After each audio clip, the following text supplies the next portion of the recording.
Whoa, check this out. It's a time machine, Aiko. Come check it out. That's crazy. Who knew that was there? I had no idea. Me neither. We should use it though.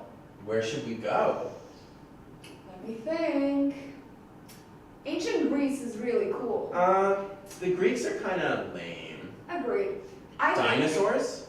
Too scary. Also Okay. dangerous. I think we should cross the pond from the Greeks and go to Egypt. Because God knows, But Egypt is pretty cool. What's so cool about Egypt? So many things, Jack. The Egyptians are one of the oldest cultures on Earth. Furthermore, fun little fact, they used to use makeup. Oh, wow. Here, let's use this time machine.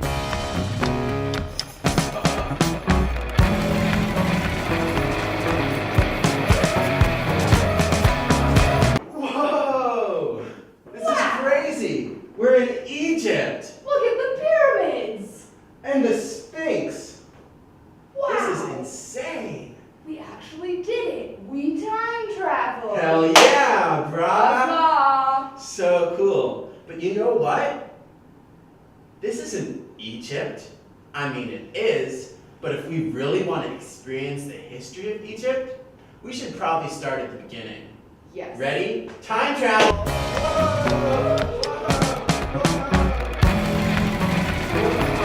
Whoa! Whoa. This must be pre-dynastic Egypt.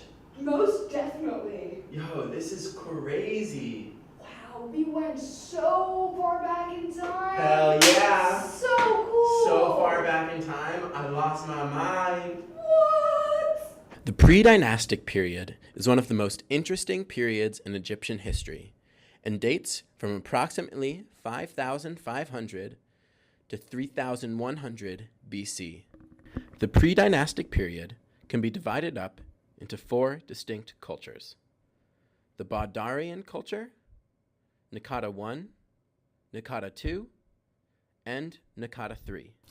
The Baudarian people lived in Upper Egypt on the eastern bank of the Nile from approximately 5000 BC to 4400 BC. Though they were a semi-nomadic people, they formed small settlements and began to cultivate grain and domestic animals. They were mostly a farming culture.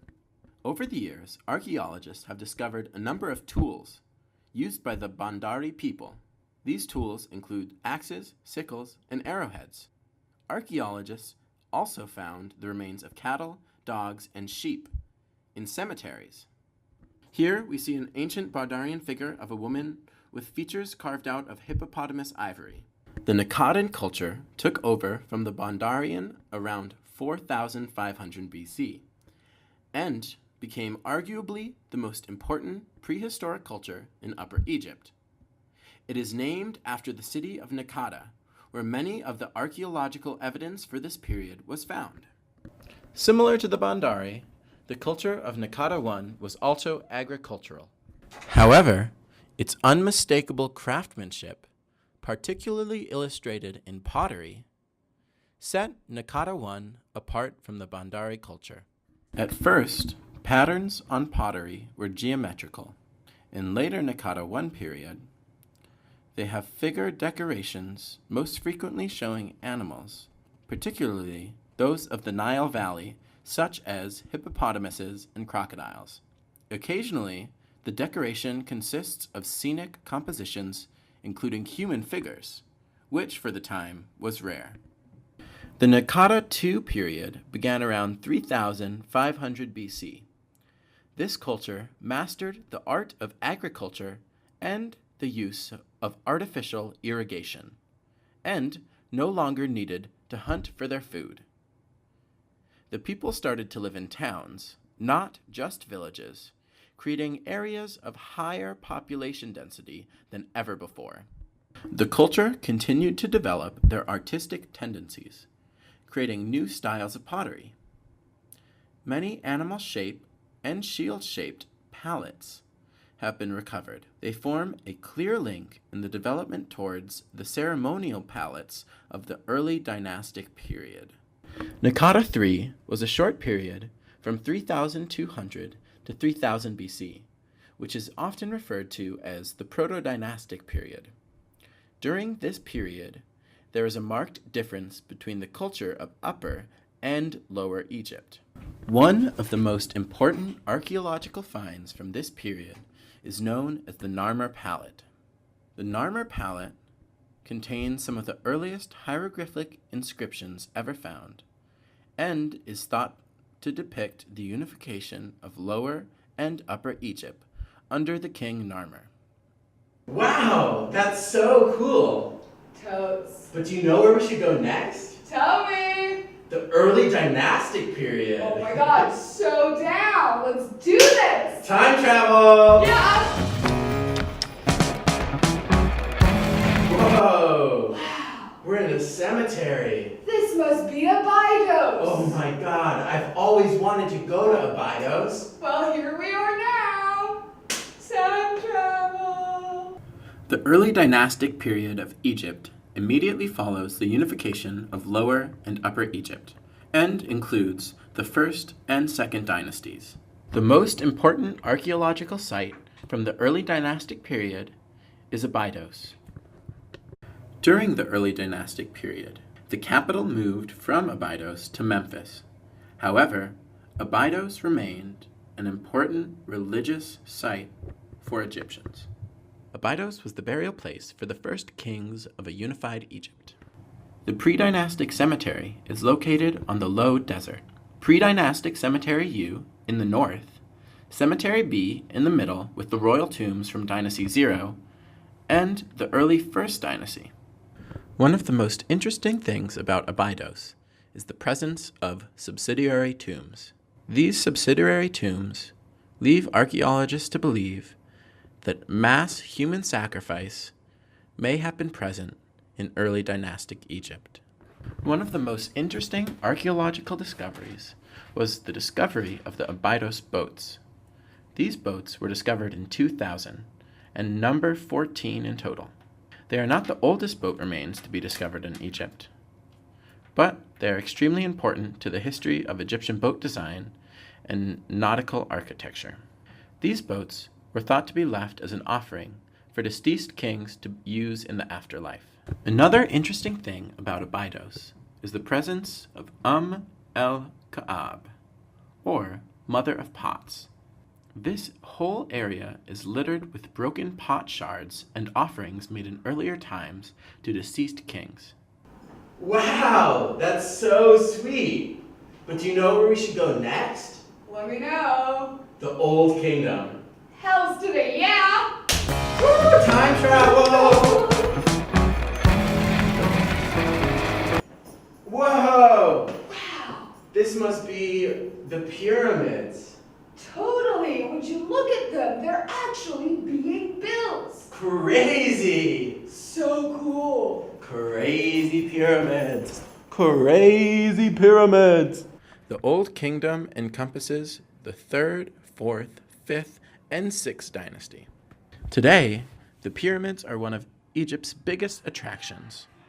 However, most of these monumental landmarks were constructed during the Old Kingdom. The first king of the Old Kingdom was the Djoser of the 3rd dynasty, who ordered the construction of a pyramid in Saqqara. This pyramid is known as the Step Pyramid. This pyramid consisted of 6 mastabas, built on top of one another in what were clearly revisions and developments of the original plan. The royal power of the Old Kingdom reached a peak under the 4th dynasty. During the 4th dynasty, Pharaoh Snefru built 3 pyramids: the now collapsed Medium Pyramid, the Bent Pyramid at Dashur, and the Red Pyramid at North Dashur. However, the full development of the pyramid style of building was not reached at Saqqara, but during the building of the Great Pyramids at Giza. Snefru was succeeded by his son Khufu, or Cheops, who built the Great Pyramids of Giza. The 5th dynasty began with Pharaoh Userkaf and was marked by the growing importance of the cult of sun god Ra. Consequently, Less efforts were devoted to the construction of pyramid complexes than during the 4th dynasty, and more to the construction of sun temples in Abu Sir. During the 6th dynasty, the power of the pharaoh gradually weakened in favor of powerful regional governors, thus creating local dynasties largely independent from the central authority of the pharaoh. This breakdown of Egypt eventually led to the state collapse during the First Intermediate Period. Wow, that's so amazing! So interesting. Who knew? Who knew? But do you know where we should go next? I don't know. The First Intermediate Period. Down. Time travel! Yeah.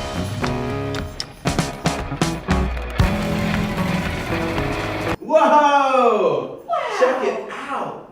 Where are we? Whoa, what's going on? Holy There's a riot. It Oh my seems God. the state is collapsing. Hide. No. The First Intermediate Period, often described as the Dark Period in Egyptian history, spanned approximately 100 years, from 2181 to 2055 BC, after the end of the Old Kingdom. This period included the 7th, 8th, 9th, and 10th dynasties, as well as part of the 11th dynasties. Unfortunately, very little monumental evidence survives from this period. Because Egypt was split into two competing power bases, it is believed that during this time, the temples were pillaged and violated, their existing artwork was vandalized, and the statues of kings and gods were broken and destroyed as a result of this alleged political chaos.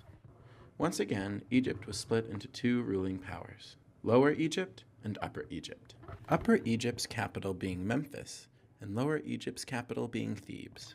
Tombs and monuments that were built during this time pale in comparison to that of the Old Kingdom monuments, both in quality and size. Whoa! That's so, cool! My mind is constantly being blown. Yeah! Do you know where we should go next? Let me know. The Middle Kingdom. Best time there is. Time travel!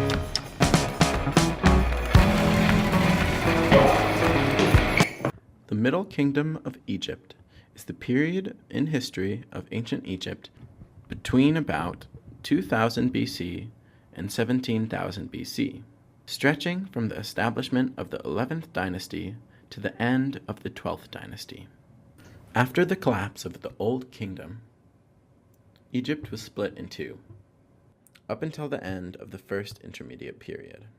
During the late 11th dynasty, the struggle to unify Egypt was concluded by Pharaoh Menhotep II, who ascended the Theban throne in 2055 BC. Because of Menhotep's cunning military strategies, he was able to reunify Egypt, and is regarded as the founder of the Middle Kingdom.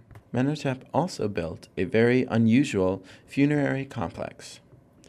His mortuary temple was built on several levels in the Great Bay at Deir el-Bahari. It was approached by a 16-meter-wide causeway leading from the Valley Temple, which no longer exists. As the temple faces east, the structure is likely to be connected with the sun cult of Ra and the resurrection of the king. Another important ruler from this time period is Sensuret I. He was the second pharaoh of the 12th dynasty of Egypt, and ruled from about 1971 BC to 1926 BC, and was one of the most powerful kings of this dynasty. He ruled for 30 years and was a very successful military strategist and expansionist. Sensuret I is attested to be the builder of a number of major temples in ancient Egypt. However, a shrine known as the White Chapel of Sensuret I at Karnak was built to commemorate his 30-year jubilee. It has subsequently been successfully reconstructed from various stone blocks discovered by Henry Chouvenir in 1926. No way! I can't even believe it. That's so cool. Insane. Do you know where we should go next? I was about to ask. I was thinking the second intermediate period. Keep it coming. Time travel!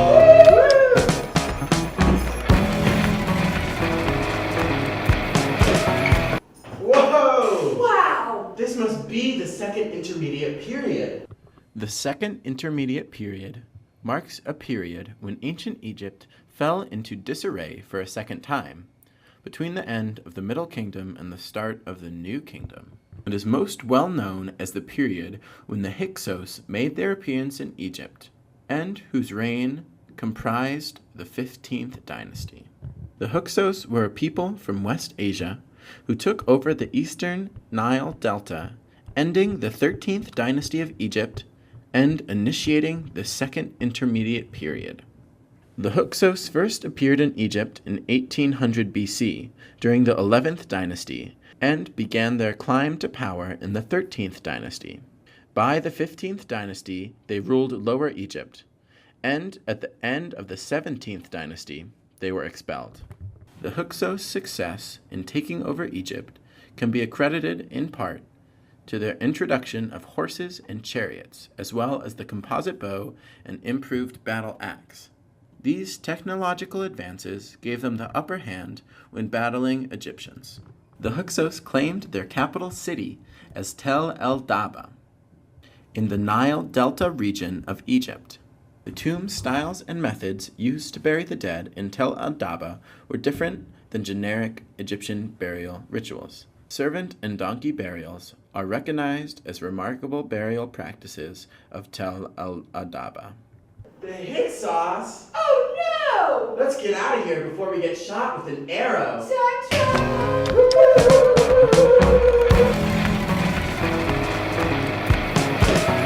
travel! Whoa! This must be the New Kingdom. I'm actually getting used to this time travel thing.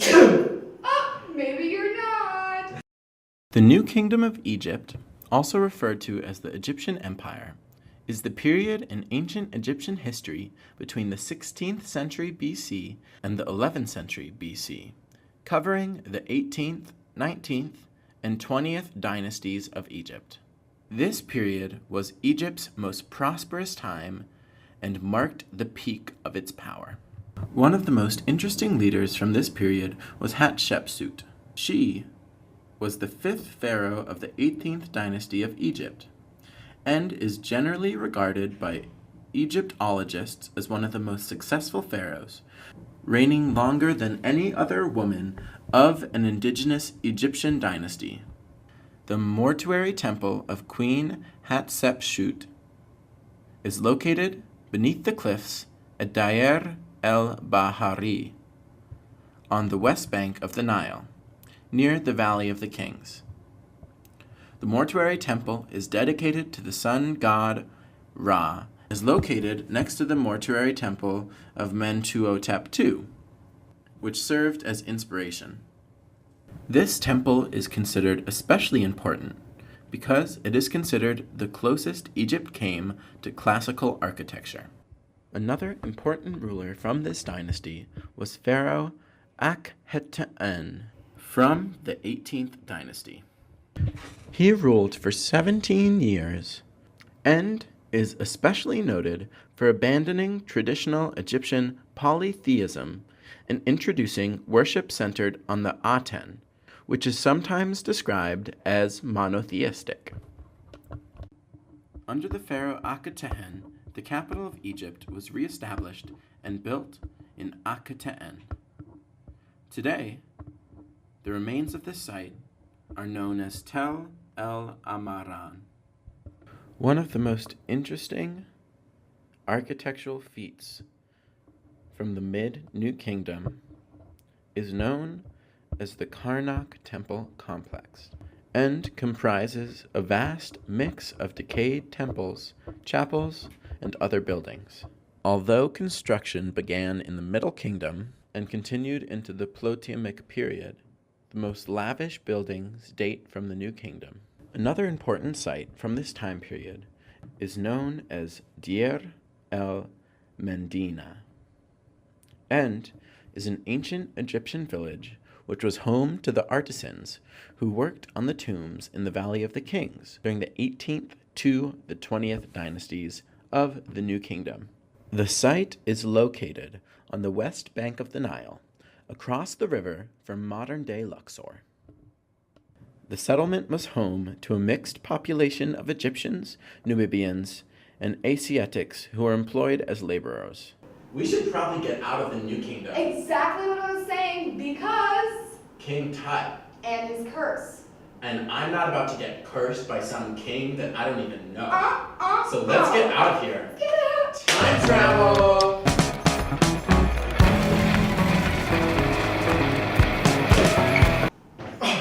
Whoa! Check it out! Where are we? Aiko, you should know. This is the third intermediate period.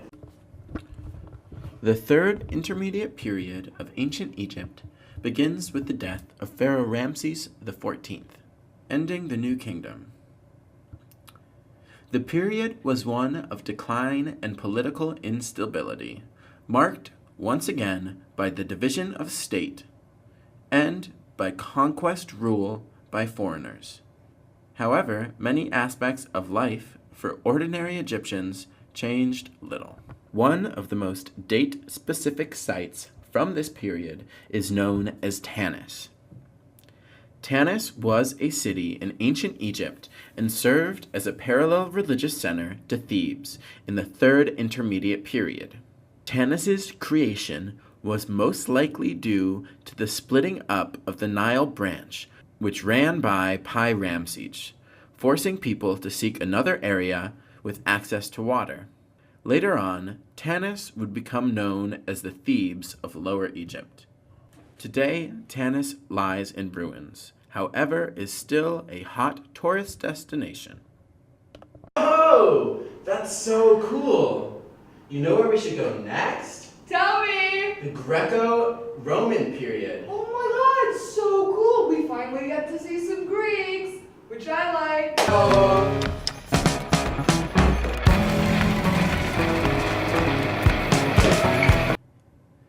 The Greco-Roman period was a period in ancient Egyptian history when Alexander the Great conquered Egypt in 332 BC, thus ending unwanted Persian rule.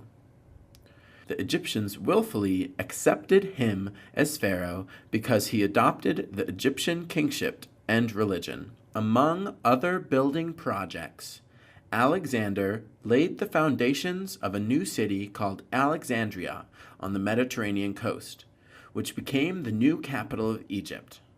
Upon Alexander's death, control of Egypt fell to one of his generals, who began a line of monarchs who ruled Egypt for the next 275 years.